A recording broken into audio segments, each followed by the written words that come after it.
মা, মা, ও মা, বাড়ি চলো না। আমার আর ভালো লাগছে না। আর কিছুক্ষণ এখানে থাকলে আমার পা ব্যথা হয়ে যাবে। দাঁড়া রে মামুনি, আমার হয়ে গেছে। দেখ দেখ, আমাদের বেগুন বাগানের প্রথম বেগুন এগুলো। দেখতে কত সুন্দর লাগছে। যদি রান্না করি খেতে অনেক মজা হবে। তুই অনেক মজা করে খেতে পারবি। না মা, বেগুন আমার একেবারে পছন্দ না। তুমি বাড়ি চলো না মা। আচ্ছা আচ্ছা, চল এখন বাড়ি যাই। আজকে বাড়ি গিয়ে বেগুনগুলো তরকারি রান্না করব।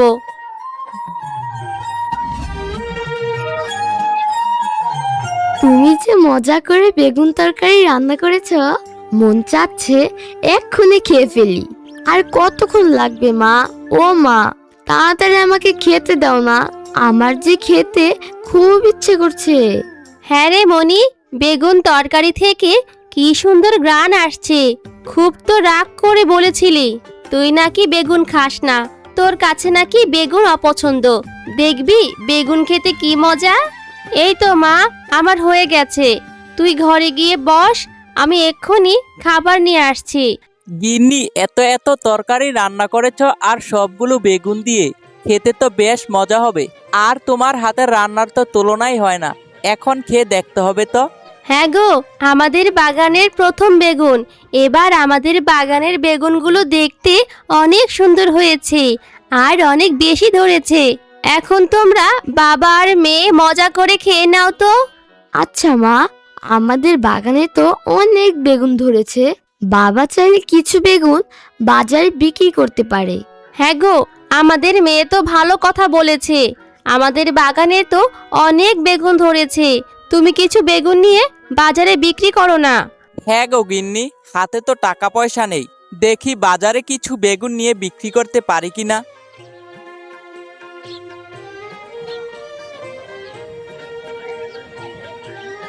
পরের দিন সকালে মিচকে বেগুনগুলো নিয়ে বাজারে বিক্রি করতে যায়। বেগুনগুলো দেখতে এতটাই সুন্দর যে বাজারের সব সবজি কেনা বাদ দিয়ে মিচকের কাছ থেকে বেগুন কিনতে থাকে। এ দেখে তো বাঘ মামা রাগে জিদে গজ গজ করতে থাকে। হ্যাঁ গো মিচকে বায়া, তোমার বেগুনগুলো দেখতে কত সুন্দর, আর না জানি খেতে কত মজা হবে। আমি তো প্রতিদিন আসবো তোমার বাগানের বেগুনগুলো কিনতে।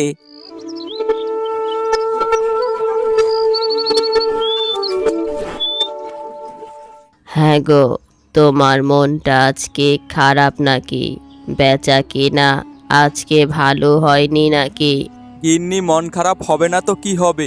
মিচকে ওদের বাগানে বেগুন চাষ করেছে, আর সে বেগুনগুলো বাজারে বিক্রি করতে নিয়ে এসেছে। আর সে বেগুনগুলো সবাই বাজারে কিনেছে। আমার কাছ থেকে কেউ কোনো কাঁচা সবজি কিনছে না। এরকম চললে তো আমরা না খেয়ে থাকবো। কি যে করি, এভাবে চললে তো ব্যবসায় লালবাতি জ্বলবে গো। ওগো, তুমি চিন্তা করো না গো, আমার মাথায় একটা বুদ্ধি এসেছে গো। যদি মিচকের বাগানের বেগুনগুলো না থাকে কেমন হয় বলো তো? হ্যাঁ গো গিন্নি, তুমি তো ভালো বুদ্ধি খাটিয়েছ। তোমার বুদ্ধির তো কোনো তুলনাই হয় না। তাহলে চলো এবার বেগুনগুলো গিয়ে নষ্ট করে দেই। হ্যাঁ হ্যাঁ, তাড়াতাড়ি করে চলো, এক্ষুনি যাই।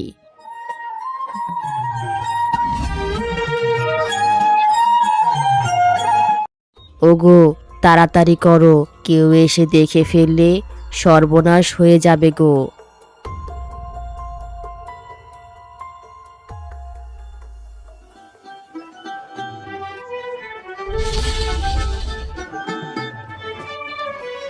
একি একি, আমাদের বেগুনগুলো কে এইভাবে নষ্ট করে চলে গেছে? হায় আল্লাহ, এখন আমাদের কি হবে গো? আমাদের আয় উপার্জনের এই একটি রাস্তাই হয়েছিল, এটাও কেউ এসে নষ্ট করে দিল। এখন আমরা কি করে বাঁচবো? ও বউ, তুমি কান্না করো না গো। আল্লাহ চাইলে এর থেকে ভালো কিছু দিবে। মা, মা, তুমি আর কান্না করো না। চলো না, এখান থেকে কিছু বেগুন নিয়ে রান্না করব, আর নষ্ট বেগুনগুলো ফেলে দিব। এখন কান্না করে আর কি হবে বলো? এরপর তারা ভালো বেগুনগুলো রান্না করে, নষ্ট পচা বেগুনগুলো রান্নাঘরের এক পাশে ফেলে দেয়। আহারে, মনির মা বাবার কত কষ্টের ফসলগুলো এভাবে নষ্ট করে দিল দুষ্ট প্রতিবেশীগুলো। আমি এই নষ্ট পচা বেগুনগুলোকে আমার জাদু দিয়ে সোনার বেগুন গাছ বানিয়ে দেই। এরপর পরী তার জাদু দিয়ে নষ্ট পচা বেগুনগুলোকে জাদু দিয়ে সোনার বেগুন গাছ বানিয়ে দেয়।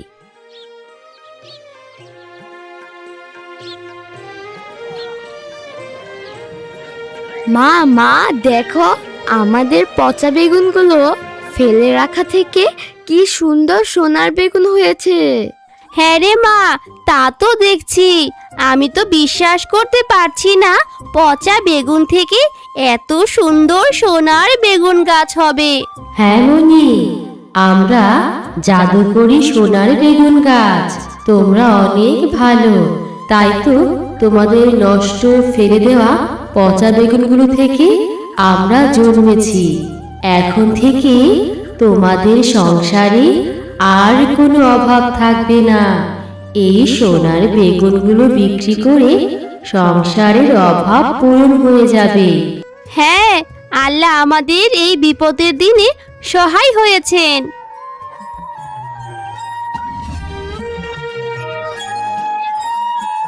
এরপর মিচকে সেই সোনার বেগুনগুলো নিয়ে স্বর্ণকারের দোকানে গিয়ে বিক্রি করে। তারপর একটি বড় দালান বাড়ি করে।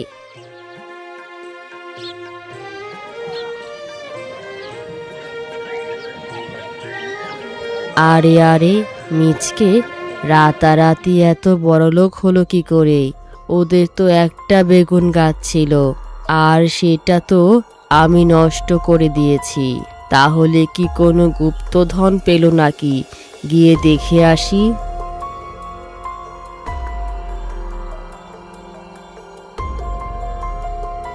আরে বাহ, তাহলে এই ব্যাপার। এইখানে তো সোনার বেগুন গাছ রয়েছে। যাক, আমার জন্য বরং ভালোই হলো। আমি এখন পুরা সোনার বেগুন গাছ নিয়ে যাব, তারপর বড়লোক হয়ে যাব। দুষ্টু বাঘিনী, তুই অনেক লোভী। তুই এর আগেও মনিদের সব বেগুনগুলো নষ্ট করে দিয়েছিস, এখন আবার এসেছিস চুরি করতে। এই নে তোর শাস্তি, এই নে তোর শাস্তি।